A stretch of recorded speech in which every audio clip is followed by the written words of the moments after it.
हम पिछले लेक्चर में 3 प्रकार के 4 टर्मिनल नेटवर्क पैरामीटर्स का अध्ययन कर चुके हैं। जेड पैरामीटर्स, वाई पैरामीटर्स और एच पैरामीटर्स।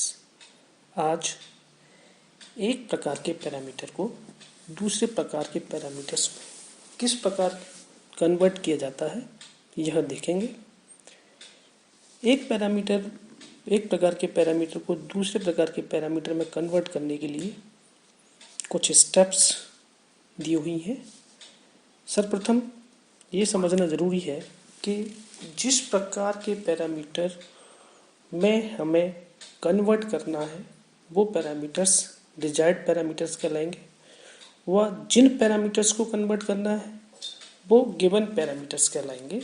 जैसे हम जेड पैरामीटर से वाई पैरामीटर्स प्राप्त करना चाहते हैं तो वाई पैरामीटर्स डिजायर्ड पैरामीटर होंगे और जेड पैरामीटर्स गिवन पैरामीटर्स होंगे। तो स्टेप 1 में सर्वप्रथम हम जो डिजायर्ड पैरामीटर्स हैं उनकी इक्वेशन लिखेंगे। स्टेप 2 में जो गिवन पैरामीटर्स हैं उनकी इक्वेशन लिखेंगे। स्टेप 3 के अनुसार जो स्टेप 2 में प्राप्त इक्वेशन है उसको इस प्रकार अरेंज करेंगे कि वह स्टेप 1 की जो इक्वेशन है उसके सिमिलर हो जाए। और फाइनली स्टेप 4 में हम क्या करेंगे कि स्टेप 1 और स्टेप 3 से जो प्राप्त इक्वेशंस हैं उन इक्वेशंस को कंपेयर करेंगे और इस कंपैरिजन से हम फाइनली एक प्रकार के पैरामीटर को दूसरे प्रकार के पैरामीटर में कन्वर्ट कर सकते हैं। तो फर्स्ट हम देखते हैं जेड पैरामीटर्स को वाई पैरामीटर्स में किस प्रकार कन्वर्ट किया जाता है।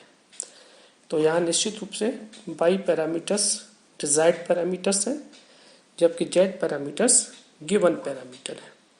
तो स्टेप 1 में हम क्या करेंगे कि वाई पैरामीटर्स की इक्वेशन लिखेंगे जो ये लिखी हुई है। I1 equal to y11 v1 plus y12 v2, I2 equal to y21 v1 plus y22 v2। इन इक्वेशंस को मैट्रिक्स फॉर्म में हम इक्वेशन 1 के अनुसार लिख सकते हैं।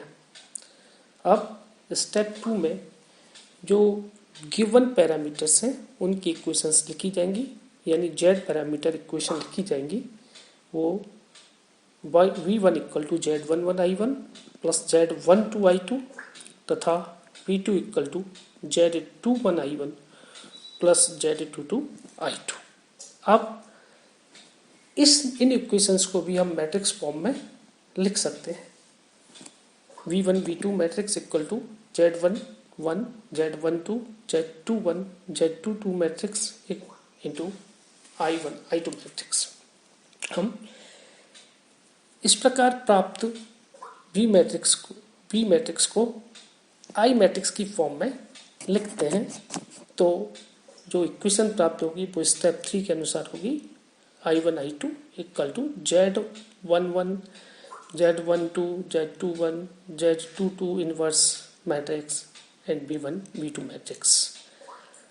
अब इक्वेशन 1 और इक्वेशन 2 को कंपेयर करें तो हमें प्राप्त होगा Y11 Y12 Y21 Y22 matrix equal to Z11 Z12 Z21 Z22 matrix का इन्वर्स। हम इस इन्वर्स मैट्रिक्स का मान प्राप्त कर Y1 को Z पैरामीटर की टर्म में, Y12 को भी Z पैरामीटर्स की टर्म में, Y21 को भी Z पैरामीटर्स की टर्म में और Y22 को भी Z पैरामीटर्स की टर्म में लिख सकते हैं। इन्वर्स मैट्रिक्स प्राप्त करने के लिए हमें पहले इस मैट्रिक्स के करस्पॉन्डिंग डिटर्मिनेंट लिखना होगा जिसका मान प्राप्त करेंगे और वो मान डेल्टा जेड के बराबर होगा, जहाँ delta Z equal to Z11 Z22 minus Z12 Z21 है। और इस प्रकार Y11 इक्वल टू होगा Z22 over delta Z, Y12 equal to minus Z12 over delta Z, Y21 equal to minus Z21 over delta Z and Y22 equal to Z11 over delta Z। इस प्रकार हम y parameters को z parameters की term में लिख सकते हैं। अब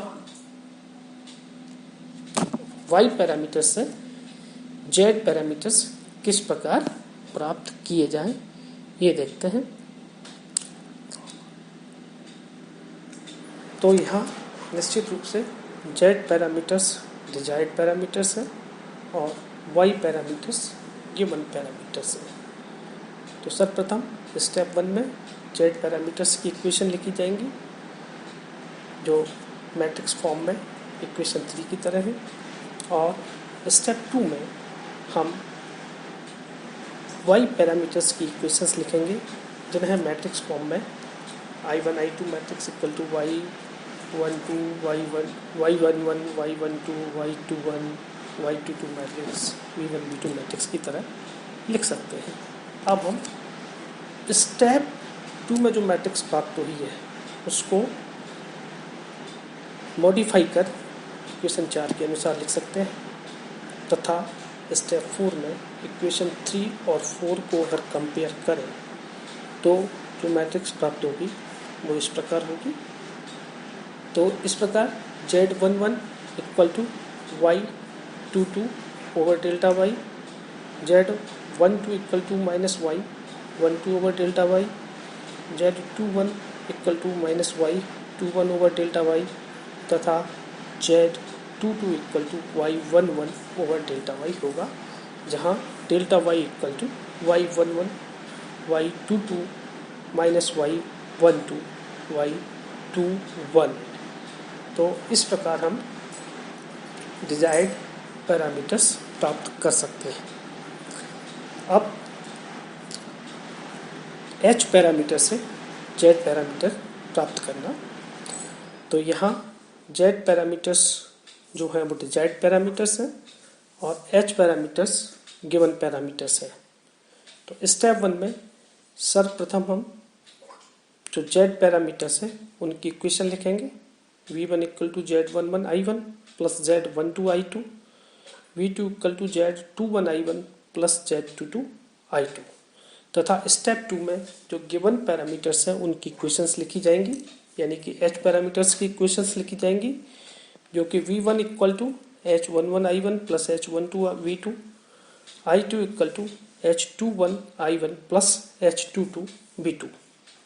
स्टेप 3 में हम इक्वेशन जो 2 है उसको सॉल्व करेंगे और उससे हम v2 का मान निकालेंगे जो कि प्राप्त होगा v2 equal to i2 minus h21 i1 over h22, और इस इक्वेशन को हम इस प्रकार लिख सकते हैं v2 equal to minus h21 over h22 i1 प्लस 1 ओवर h22 i2। इस इक्वेशन को अगर फर्स्ट इक्वेशन से कंपेयर करें तो Z21 equal to minus H21 over H22, Z22 equal to 1 over H22 प्राप्त होगा। इस प्राप्त V2 के मान को अगर हम स्टेप 1 की दूसरी इक्वेशन में लिखें तो हमें V1 इक्वल टू ये प्राप्त होगा, और इससे जो V1 आएगा जो होगा H11 H22 minus H12 H21 over H22 I1 plus H12 over H22 I2।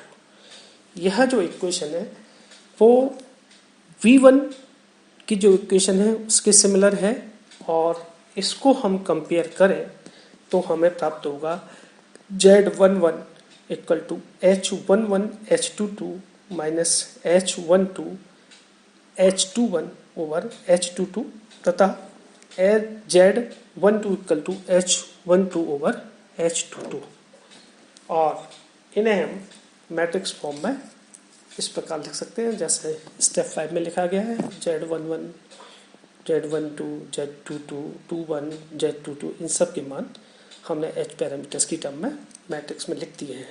इस प्रकार हम एक प्रकार के पैरामीटर को दूसरे प्रकार के पैरामीटर में परिवर्तित कर सकते हैं।